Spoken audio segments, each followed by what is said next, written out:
आज सततचा पाऊस, गारपीट, शेतीचं नुकसान झालं. एकट्या संगमनेर तालुक्याला, मी महाराष्ट्रात बोलत नाही, तुमच्या तालुक्यात बोलतो मी, 37,000 शेतकऱ्यांना, 37,949 शेतकऱ्यांना 27,85,00,000 रुपयाची मदत आपल्या राज्य सरकारने केली. तुमच्या खात्यात पैसे जमा झाले. आमचे कार्यकर्ते खरं त्यांना याचं महत्त्व समजलं नाही दुर्दैवानं. नाही तर प्रत्येकाने आपल्या गावात, स्वतःच्या गावात एक बोर्ड लावला पाहिजे होतं. 10 लाख आली, 15 लाख आली, 5 लाख मदत झाली, इतके खातेदार आहेत, काही नाही. मग मधल्यामध्ये ज्यांचा संबंध आहे मग ते फेस बोर्ड लावतात. यांच्या प्रयत्नामुळे काही संबंध नाही त्यांचा. सरकार आमचं आणि ते मग आमच्या प्रयत्नामुळे असं कसं व्हायचं. म्हणून ही जी रक्कम आहे, आता पीक विम्याच्या बाबतीमध्ये मग सदाशिवराव म्हटल्याप्रमाणे गेल्या वर्षी मागच्या सरकारमध्ये फक्त 4,215 शेतकरी होते आणि आपल्या सरकारमध्ये 1 रुपयाची विमा आपण योजना हातात घेतली. 84,926 शेतकरी आहेत त्या संगमनेर तालुक्यात सामावले गेले. म्हणजे मागच्या काळात किती होते? 4,000. आपल्या काळात किती आले?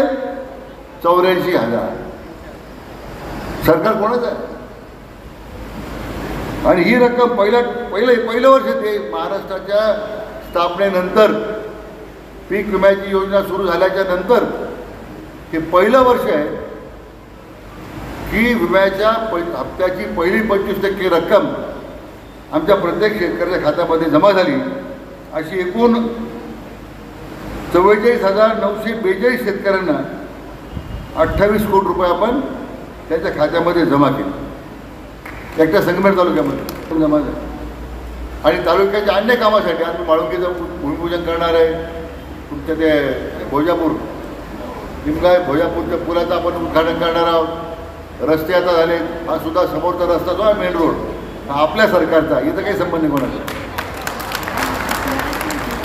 नितीन गडकरी साहेबांनी पैसे दिले या रोड रस्त्यात, माहीत आहे तुम्हाला. अशी मिळून विविध विकासाच्या कामासाठी 100 कोटी रुपये आपण एकट्या संगमनेर तालुक्याला राज्य सरकारने दिले, भारत सरकारने दिले.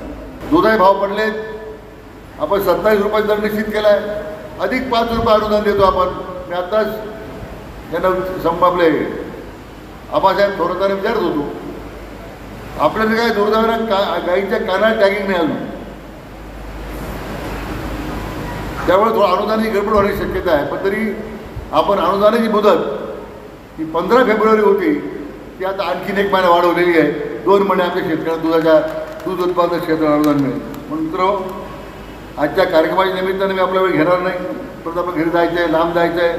आज आपण डिजिटल शाळेच्या माध्यमातून आज काही शाळांना, 29 शाळांना डिजिटल बोर्ड दिलेत. आता हे सगळे आपल्याला डिजिटलाइज करायचे. माझा संकल्प आहे की पुढच्या 2 वर्षामध्ये जिल्ह्यातल्या सगळ्या प्राथमिक शाळा जिथं आमच्या गरिबाच्या मुलं शिकतात ते 100% डिजिटलाइज झाले पाहिजे. अशा प्रकारचा आपला निर्णय आपण केलेला आहे. पण 10 कोटी लागू, 20 कोटी रुपये लागू, कधी आमच्या खेड्यातल्या मुलांना समजणार आहे. तर आज सगळं जग संगणकाच्या पुढे जाऊन डिजिटल झालेलं आहे. हे नवीन तंत्रज्ञान आपल्या मुलांना समजलं पाहिजे आणि ती भूमिका आज आपण या निमित्तानं घेतोय.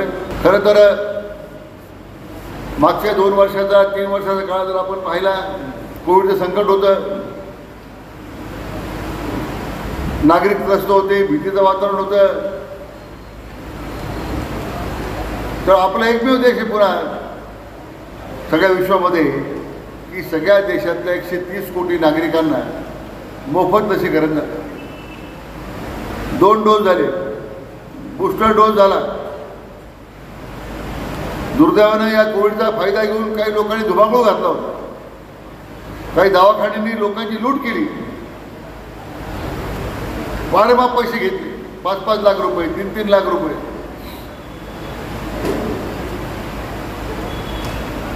आज प्रवार हॉस्पिटल घ्या,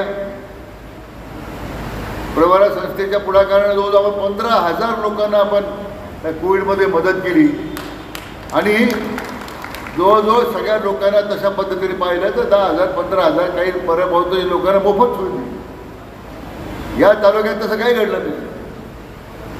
ते घुलेवाडे दिले परत टाकून या नाही तर मारा तिकडं. आणि लोक कोणाच्या दावणीला खाजगी दवाखान्याच्या दावणीला पण लोक बांधले गेले. बरोबर की नाही? हो का नाही?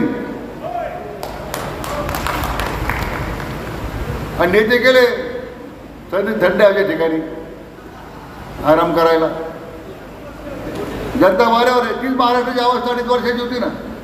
महाविकास आघाडीमध्ये राज्याचे मुख्यमंत्री उद्धव ठाकरे एकच दिवस मंत्रालयात गेले नाही. त्यांनी एकच घोषणा केली, माझं कुटुंब तुमची जबाबदारी. मग हे जनतेची जबाबदारी कोणी घ्यायची? या जनतेची जबाबदारी आपल्या देशाचे विश्वनेते आदरणीय प्रधानमंत्री नरेंद्र मोदी साहेबांनी घेतली. मला आपल्या या ठिकाणी सांगितलं पाहिजे.